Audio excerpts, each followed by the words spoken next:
नमस्कार दोस्तों। आज की इस वीडियो में हम सुनेंगे शनिवार व्रत कथा। तो चलिए सुनते हैं शनिवार की व्रत कथा। एक समय स्वर्गलोक में सबसे बड़ा कौन है कि प्रश्न पर 9 ग्रहों में वाद विवाद हो गया। विवाद इतना बढ़ गया कि परस्पर भयंकर युद्ध की स्थिति बन गई। निर्णय के लिए सभी देवता देवराज इंद्र के पास पहुंचे और बोले, हे देवराज, आपको निर्णय करना है कि हम में से सबसे बड़ा कौन है। देवताओं का प्रश्न सुनकर देवराज इंद्र उलझन में पड़ गए। इंद्र बोले, मैं इस प्रश्न का उत्तर देने में असमर्थ हूँ। हम सभी पृथ्वी लोक में उज्जैनी नगरी में राजा विक्रमादित्य के पास चलते हैं। देवराज इंद्र सहित सभी ग्रह उज्जैनी नगरी पहुँचे। महल में पहुंचकर जब देवताओं ने उनसे अपना प्रश्न पूछा तो राजा विक्रमादित्य भी कुछ देर के लिए परेशान हो उठे, क्योंकि सभी देवता अपनी अपनी शक्तियों के कारण महान थे। किसी को छोटा या बड़ा कह देना उनके क्रोध के प्रकोप से भयंकर हानि पहुंच सकती थी। अचानक राजा विक्रमादित्य को एक उपाय सूझा और उन्होंने विभिन्न वस्तुओं स्वर्ण, रजत, कांसा, ताम्र, शीशा, रांगा, जस्ता, अब्रक व लोहे के 9 आसन बनवाए। धातुओं के गुणों के अनुसार सभी अपने अपने आसनों को एक दूसरे के पीछे रखवाकर उन्होंने देवताओं को अपने अपने सिंहासन पर बैठने को कहा। देवताओं के बैठने के बाद राजा विक्रमादित्य ने कहा, आपका निर्णय तो स्वयं हो गया। जो सबसे पहले सिंहासन पर विराजमान है वही सबसे बड़ा है। राजा विक्रमादित्य के निर्णय को सुनकर शनि देवता ने सबसे पीछे आसन पर बैठ गए थे। उन्होंने अपने को छोटा जानकर क्रोधित होकर कहा, राजा विक्रमादित्य, तुमने मुझे सबसे पीछे बैठाकर मेरा अपमान किया है। तुम मेरी शक्तियों से परिचित नहीं हो। मैं तुम्हारा सर्वनाश कर दूंगा।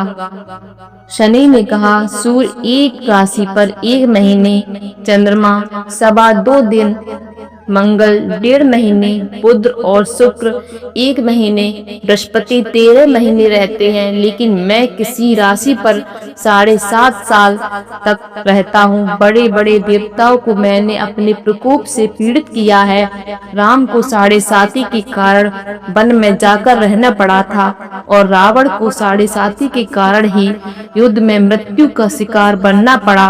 राजा, अब तू भी मेरे प्रकोप से नहीं बच सकता। इसके बाद अन्य 9 ग्रहों के देवता तो प्रसन्नता के साथ चले गए, परंतु शनि देव बड़े क्रोध के साथ वहां से विदा हुए। राजा विक्रमादित्य पहले की तरह ही न्याय करते रहे। उनके राज्य में सभी स्त्री पुरुष बहुत आनंद से जीवन यापन कर रहे थे। कुछ दिन बीते। उधर शनि देवता अपने अपमान को नहीं भूले।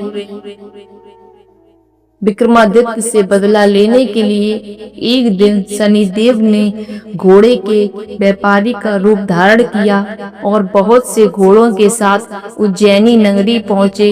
राजा विक्रमादित्य ने राज्य में किसी घोड़े के व्यापारी के आने का समाचार सुना तो अपने अश्वपाल को कुछ घोड़े खरीदने के लिए भेजा। घोड़े बहुत कीमती थे। अश्वपाल ने जब वापस लौटकर इस संबंध में बताया तो राजा विक्रमादित्य ने स्वयं आकर एक सुंदर व शक्तिशाली घोड़े को पसंद किया।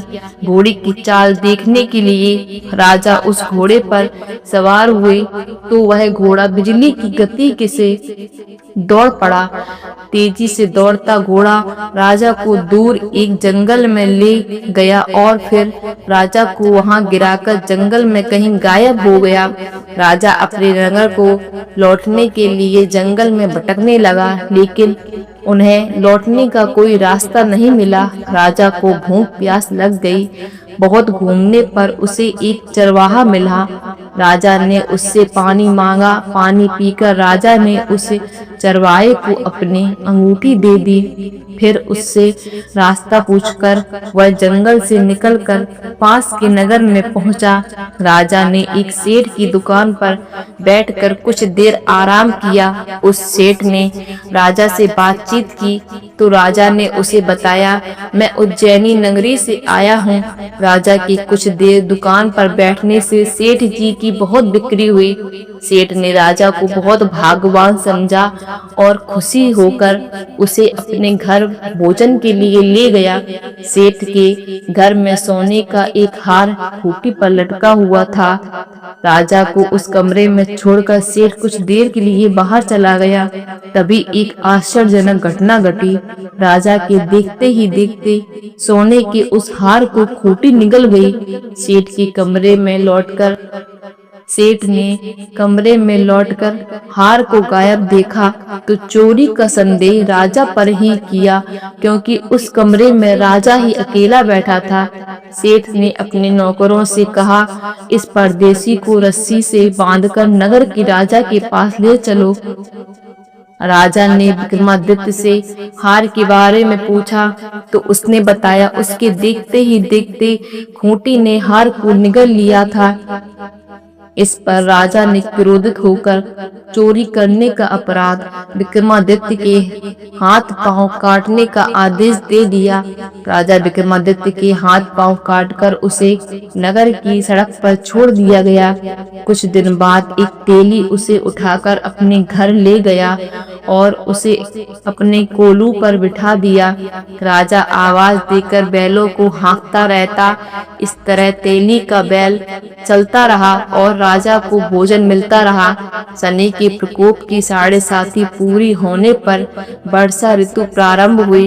राजा विक्रमादित्य एक रात मेघ मल्हार गा रहा था। तभी नगर के राजा की लड़की राजकुमारी मोहिनी रथ पर सवार होकर उस तेली के घर के पास से गुजर रही थी। उसने मेघ मल्हार सुना तो उसे बहुत अच्छा लगा और दासी को भेजकर गाने वाले को बुला लाने को कहा। दासी ने लौटकर राजकुमारी को अपंग राजा के बारे में सब कुछ बता दिया। राजकुमारी उसके मेघ मल्हार से बहुत मोहित हुई, अतः उसने सब कुछ जानकर भी अपंग राजा से विवाह करने का निश्चय किया। राजकुमारी ने अपने माता पिता से जब यह बात कही तो वे हैरान रह गए। रानी ने मोहिनी को समझाया, बेटी तेरे भाग में तो किसी राजा की रानी होना लिखा है, फिर तू उस अपंग से विवाह करके अपने पांव पर कुल्हाड़ी क्यों मार रही है। राजकुमारी ने अपनी जिद नहीं छोड़ी। अपनी जिद पूरी कराने के लिए उसने भोजन करना छोड़ दिया और प्राण त्याग देने का निश्चय कर लिया। आखिर राजा रानी को विवश होकर अपंग विक्रमादित्य से राजकुमारी का विवाह करना पड़ा। विवाह के बाद राजा विक्रमादित्य और राजकुमारी तेली के घर में रहने लगे। उसी रात शुक्र में शनि देव ने राजा से कहा, राजा तुमने मेरा प्रकोप देख लिया, मैंने तुम्हें अपने अपमान का दंड दिया। राजा ने शनि देव से क्षमा करने को कहा और प्रार्थना की, हे शनि देव आपने जितना दुख मुझे दिया अन्य किसी को ना देना। शनि देव ने कुछ सोचकर कहा, राजा मैं तुम्हारी प्रार्थना स्वीकार करता हूँ। जो कोई स्त्री पुरुष मेरी पूजा करेगा, शनिवार व्रत करके मेरी व्रत कथा सुनेगा, उस पर मेरी अनुकंपा बनी रहेगी। प्रातः काल राजा विक्रमादित्य की नींद खुली तो अपने हाथ पांव देखकर राजा को बहुत खुशी हुई। उसने मन ही मन शनिदेव को प्रणाम किया। राजकुमारी भी राजा के हाथ पांव सही सलामत देखकर आश्चर्य में डूब गई। तब राजा विक्रमादित्य ने अपना परिचय देते हुए शनिदेव के प्रकोप की सारी कहानी सुनाई।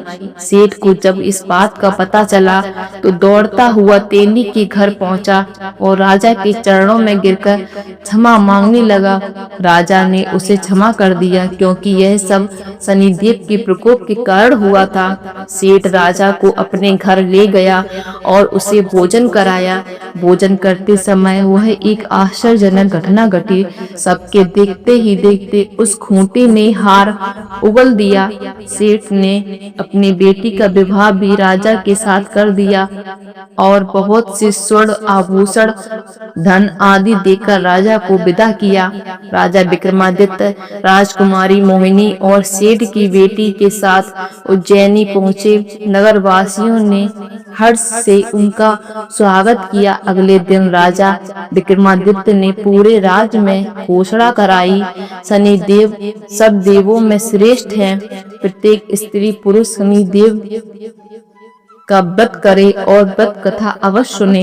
राजा विक्रमादित्य की घोषणा से शनिदेव बहुत प्रसन्न हुए।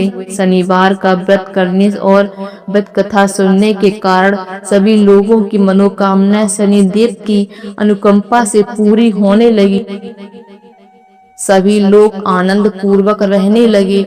आपको यह कथा कैसी लगी कृपया हमें कमेंट करके जरूर बताएं और साथ ही मेरे चैनल को सब्सक्राइब करना ना भूलें। धन्यवाद।